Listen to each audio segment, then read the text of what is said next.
This is Nightline. Tonight, the grandson of notorious Gambino mob boss John Gotti sentenced to more than a year in prison. That's all right. Things could be worse. Carmine Gotti Agnello, son of mob wives Victoria Gotti, admitting to bilking the government out of more than $1 million in COVID relief funds. This isn't something he's proud of. He's sickened by his actions. The unusual play he made to try to avoid prison. Plus, who's looking for Lynette? The husband of the mom who went missing in the Bahamas, now back in the U.S., just days after giving a tearful interview. And one job was to look out for her, and that has not happened. And vowing to stay on the tropical island to look for his wife. Our exclusive interview with his lawyer. Does he have any plans to go back to the Bahamas to help with the search? Why does his stepdaughter seem to doubt his story? And on this Earth Day, could you live without a car? We visit an entire community doing just that. Why residents say it makes them feel closer to their neighbors. Plus, why are some Harry Styles fans rejoicing tonight? The big news that has fans clamoring to see the singer live in the Big Apple. No, it's not the same as it was. From ABC News headquarters in New York, this is Nightline. Thanks for joining us. Tonight, a mob boss's grandson behind bars. Carmine Gotti Agnello, convicted of fraud in a COVID relief scheme that netted over $1 million. His grandfather, John Gotti, was the head of the Gambino crime family. So how did Agnello try to avoid prison? Your thoughts are you're going to spend year over year in prison. That's all right. Things could be worse. The grandson of one of the most notorious gangsters in New York City, becoming the 16th member of his family to go to prison. Carmine Gotti Agnello pleading guilty to COVID relief fraud, lying on applications for financial relief, and raking in about $1 million in loans. His life has been wrecked, I would say, over the last few years due to his own actions. Victoria Gotti, the daughter of mob boss John Gotti, making an appearance at her son's sentencing on Long Island. The legal troubles of Carmine now shining a renewed spotlight on his family and their ties to crime, a dynasty built by blood and betrayal. The violent death of Paul Castellano brings back to vivid life an old tradition in the history of this country, gangland executions. Back in the 70s and 80s, the streets of New York City were ruled by 5 families. The leaders of the 5 families are all dons or godfathers, and they all are permanent members of the Mafia Commission, and they together divide up the spoils. They figure out which families, which crews, which groups of the Mafia will control what industries or parts of industries. At the center of the Gambino family, John Gotti, the mafioso, the dapper Don, seizing leadership after orchestrating the brazen hit on Paul Castellano, the former head of the family. Paul Castellano was on his way to dinner. He didn't even make it to the hors d'oeuvres. He ascends to the throne of the Gambino family, at the time perceived to be the most prominent, the biggest, the most influential, the most powerful of the 5 families of the New York City Mafia. And he steps out from the shadows in a way that none of his predecessors ever did. He basically becomes the leader of the Mafia. According to authorities, at the height of his power, Gotti stood as one of the most dangerous and feared crime bosses in the United States. The press bestowing on him the moniker Teflon Don for his ability to avoid prison countless times, with the FBI saying he used methods like witness intimidation and jury tampering. The Mafia is notorious for its colorful nicknames. In the case of John Gotti, the nickname that he got was for getting off. They could not put him away. Nothing had stuck to the Teflon Don until today. Until 1992, when his crimes caught up with him. 1992, John Gotti is finally convicted, but nobody really thought this was going to happen. So finally he gets charged with racketeering and a series of murders. In this case, they ended up having wiretaps. They had people who turned on Gotti. In a stunning betrayal, Sammy Gravano, or Sammy the Bull, Gotti's right-hand man who carried out multiple murders on behalf of the kingpin, breaking the Mafia's code of silence to testify against his former boss. When Sammy the Bull turned on John Gotti, it was, first of all, an unbelievable bursting of a balloon, because in the public's mind, Gotti's people would never turn on him. They were loyal to him, and that really not only comes from Gotti himself, but from this long-standing, ironclad, fundamental rule inside the Mafia of Omerta: silence.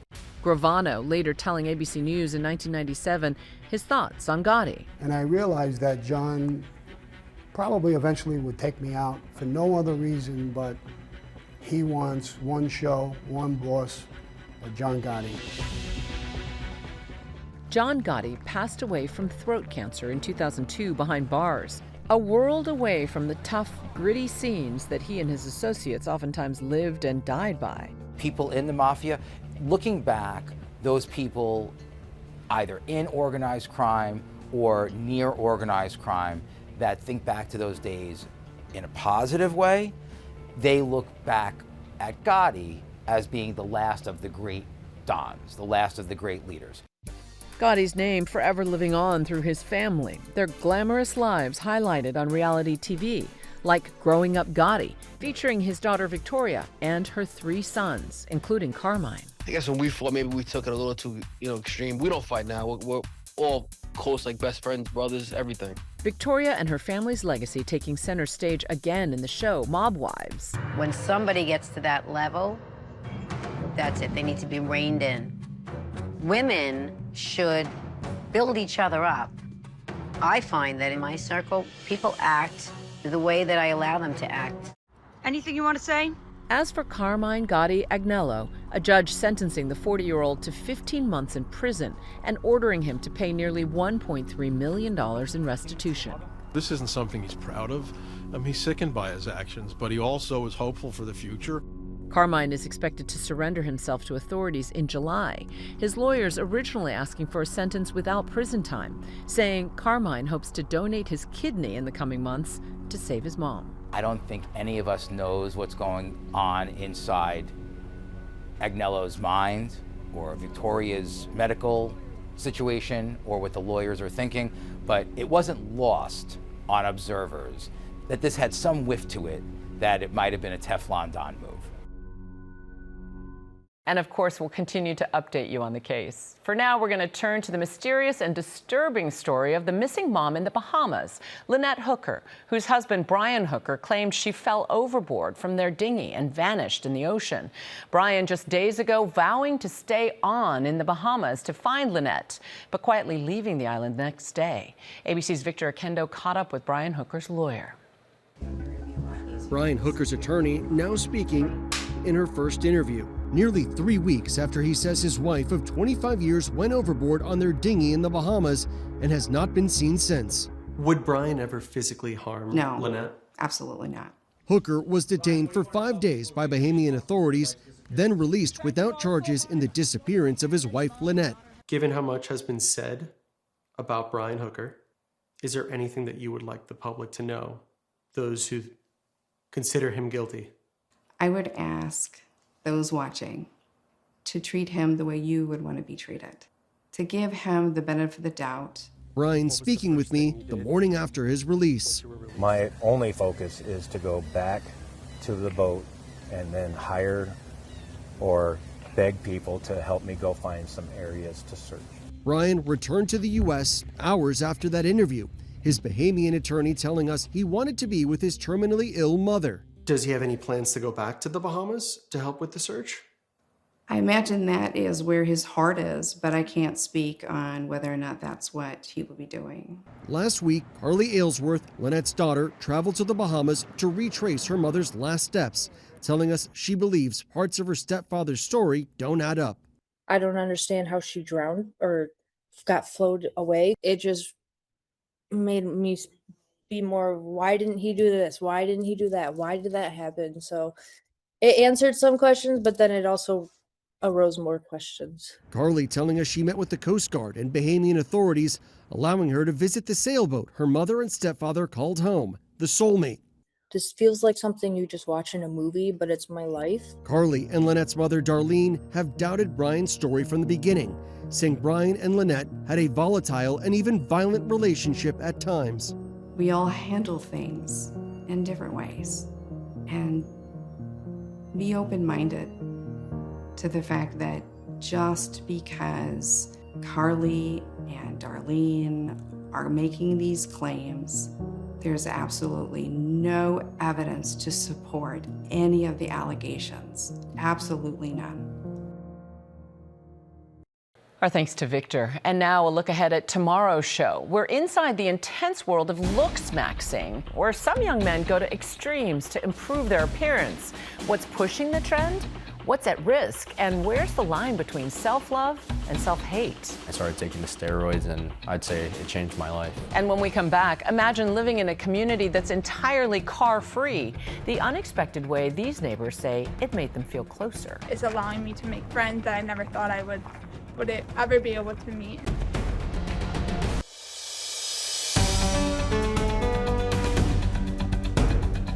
Welcome back. On this Earth Day, and with gas prices soaring, ABC's Ginger Z visited an Arizona suburb to take a look at whether it's possible to go carless in America.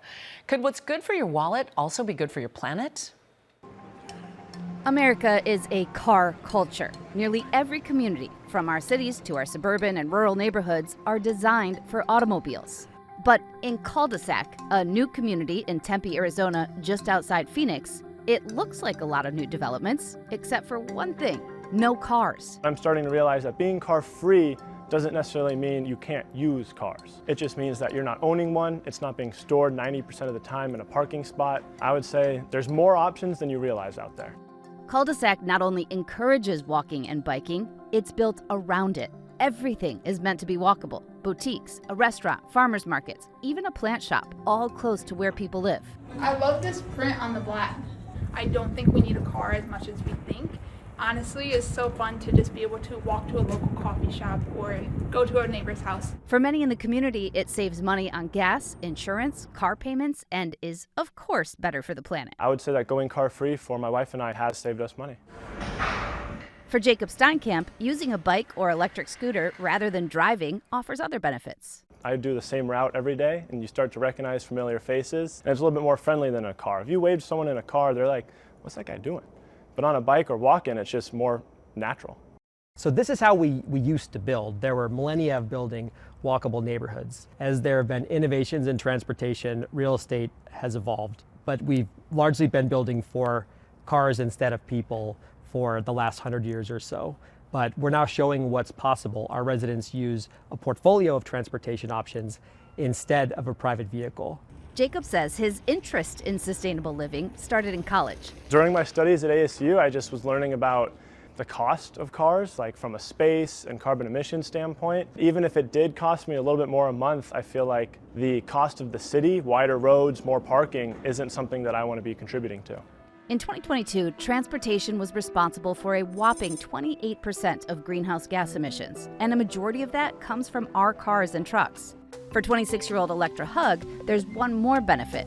She's been blind since she was 16, so spending most of her time away from traffic is a real game changer. In terms of being visually impaired, I think that's why cul-de-sac brings a sense of safety too. And I'm not always stressed there's going to be a car or a biker like biking by super fast. Those loud noises can sometimes make me feel like overwhelmed. Especially, I mean, look at this. There's so many lanes of traffic. So crossing sometimes can be very intimidating. Speaking of noise, no cars means cul-de-sac is very quiet without that hum of engines and honking. And people that live there aren't stuck there. They get free unlimited light rail and bus pass. Plus, they live right on a train route. Cars are available when you want one, so it may take some time to get used to, but it works. I had it in my mind where I didn't even like to hop in an Uber. I was like, I gotta bike there, I gotta walk there. But I'm starting to realize that being car-free doesn't necessarily mean you can't use cars. It just means that you're not owning one, it's not being stored 90% of the time in a parking spot. But wait, this is Tempe, Arizona, one of the most extreme climates in the country, where temperatures are regularly over 100 degrees. The CEO and co-founder of Cul-de-sac says the community was designed to keep things cooler. We have 55% landscape space, and it feels 15 degrees cooler than the project across the street. And that's because there's not a drop of asphalt, there's lots of trees and shade, and also the white reflects heat. But these communities aren't possible everywhere, since in some areas, they're actually illegal. Through zoning and parking minimums and other rules, we've effectively made it so that you're not allowed to build walkable neighborhoods. As a result, there's fewer than 10% of Americans that get to live in a walkable neighborhood. It's car-free, but it's more than that too. It's building me a community of people. It's allowing me to make friends that I never thought I would ever be able to meet. And so it's just been such a gift in my life. Gotta love it. Our thanks to Ginger. We switch gears now to the heartwarming and dynamic new arrival to the Smithsonian Zoo in Washington. Why elephant baby Lin Mai is a welcome addition, a quarter century in the making. Here's ABC's Lara Spencer. Her name is Lin Mai. She's sassy. She definitely has a little bit of attitude. The newest star at the Smithsonian's National Zoo. This busy bundle of joy making her public debut today, and just a few months in, making quite the impression on her handlers. Her favorite pastime, I would say, is bath time. And just like any other newborn, the bath isn't over until all the water is on the floor. It's great for her development. It's good enrichment. It keeps her interested, active, playing. Lin Mai is the first Asian elephant calf the National Zoo has had in nearly 25 years and getting bigger every single day. She's gaining weight, approximately 3 pounds a day. She's now nearly 500 pounds and joining a herd full of helpful aunties who have taken her under their trunks, so to speak. And with her big debut on the horizon, some interspecies diplomacy is surely in store for the zoo's newest elephant ambassador. We hope that when people come here to the zoo and see her, they fall in love and have an interest to learn and understand more about the plight that Asian elephants face in the wild and turn that into action. When we come back, great news for Harry Styles fans. It's all just the same as it was. You know it's not the same as it was in this world. And finally, a story that's putting smiles on a lot of faces. It's tonight's Nightline. A game-changing update for Harry Styles devotees. The legions of fans who were shut out of tickets to the Sign of the Times singer's New York City residency earlier this year. Stop your crying, baby, it's a sign of the times. Or faced with sticker shock at the sky-high prices, now getting the good word that Ticketmaster, quote, caught scalpers with thousands of illegal tickets, which will be released for sale at the original prices, none of them over $130. In short, the price point, all just the same as it was. As it was. You know it's not the same. And that's Nightline. See you right back here tomorrow, same time. Thanks for staying up with us. Good night, America.